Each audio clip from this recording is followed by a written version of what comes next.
So the news has been pretty interesting lately, and it's got me thinking about specifically Batman versus Superman: Dawn of Justice, and even more specifically, why Jesse Eisenberg's Lex Luthor is so underrated. Power in America has never been static. To begin with, you had, people that were starting America.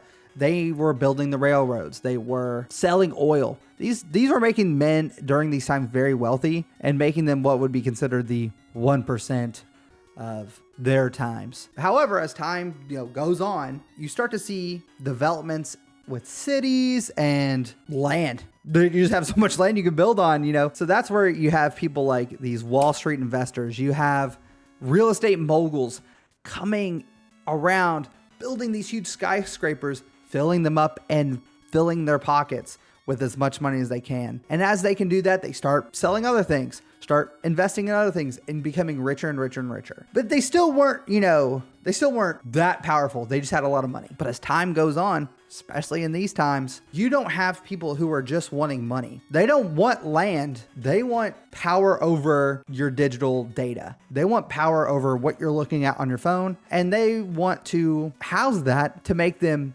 billionaires. We're talking about people like Mark Zuckerberg, Elon Musk, Jeff Bezos, the true 1% of people. And now it feels like we're in a time period where those billionaires have extended their reach so far that now they're affecting our day-to-day lives, really hurting those around you. And that's what got me thinking, that's what Lex Luthor was in Batman versus Superman: Dawn of Justice, right? Because in my eyes, Jesse Eisenberg's Lex Luthor wasn't just a creative decision to make him a little quirky guy. It was a reflection of our times, and really in hindsight, we probably just didn't understand it because we weren't affected by it like the way we are now. But before we get into why I think Lex Luthor in Batman vs. Superman: Dawn of Justice was so great, why I think it's a perfect casting, I do want to reflect on the Lex Luthors of the past. Specifically, we're just going to talk about Gene Hackman because I think he's the perfect counterexample to what I'm going to be discussing.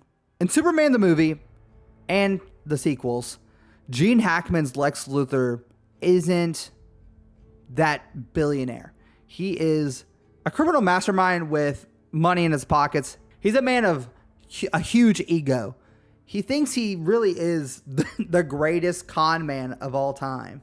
But however, like I said, he isn't that typical, billionaire. He's just a con man. He is those tycoons, those real estate moguls that is investing in things and becoming wealthy off of it and using that wealth to push his agenda a little bit further. Hackman's Luthor fits perfectly within the landscape of the 20th century, where you had people like Donald Trump. And another example that kind of fits for me is Vince McMahon, especially during the height of the Attitude Era. You have these men who are charismatic, egotistical, think they can get away with whatever they want. And I think Hackman's Luthor perfectly fits that narrative of what they were doing in the 70s and going on into 80s and the 90s.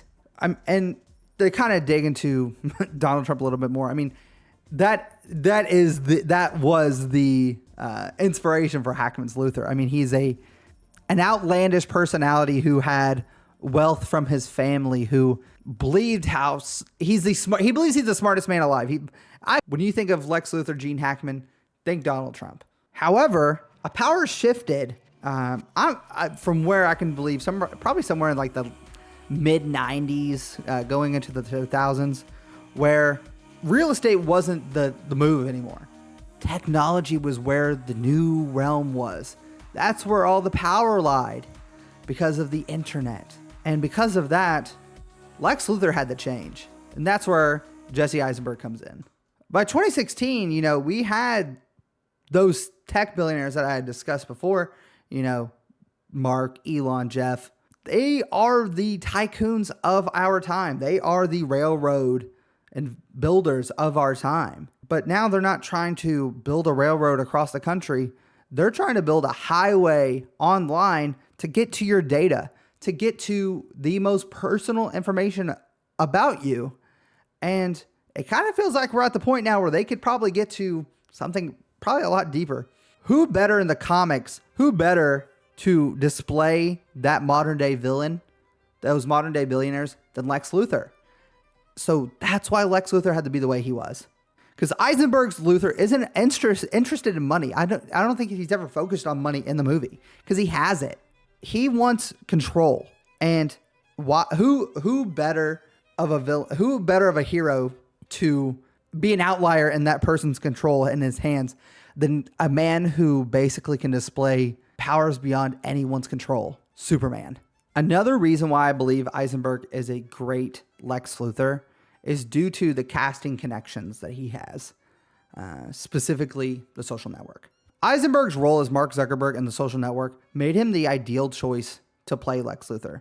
Both characters are, very smart, but socially awkward billionaires who have built a platform that ended up being so useful and powerful that you can manipulate those around you for control. Zuckerberg uses Facebook, now Meta, to his advantage, the same way Luthor in Batman vs. Superman uses his power to manipulate Superman, senators, Batman for his gain, his control. On top of that, Eisenberg's rapid delivery and condescending tone to those around him fits those like Elon Musk, those like, hell, I'll even include Donald Trump in that nowadays, playing that role of, I'm rich, you're poor, I have your data, you know nothing, you need to probably listen to what I have to say. That's what Jesse Eisenberg's so good at. He is so good at playing that kind of a cerebral assassin to get in deep to figure out how I can beat you. And he did that with Superman. And that's really what I believe. That's one of the main reasons why I think Lex Luthor is so good. And I think in retrospect, the casting is perfect. And I think Jesse Eisenberg deserves more respect, because tech moguls influence elections. And nowadays, they can manipulate anything they want. Anything you want to see, any kind of news, you're going to their social media platforms and they can tell you whatever they want, because they are the 1%. And Jesse Eisenberg's Lex Luthor was ahead of his time. He embodied that type of power for the modern world. Today, Lex Luthor doesn't need kryptonite anymore. He doesn't need the giant mech suit that you see in the animated series or in Injustice. He just needs control over your phone and the right politicians. I'm going to kind of just leave it there. This was just kind of a little quick thought I had. Do your part. Make sure you vote in local elections. And as always, I'm Tim. Have a great day.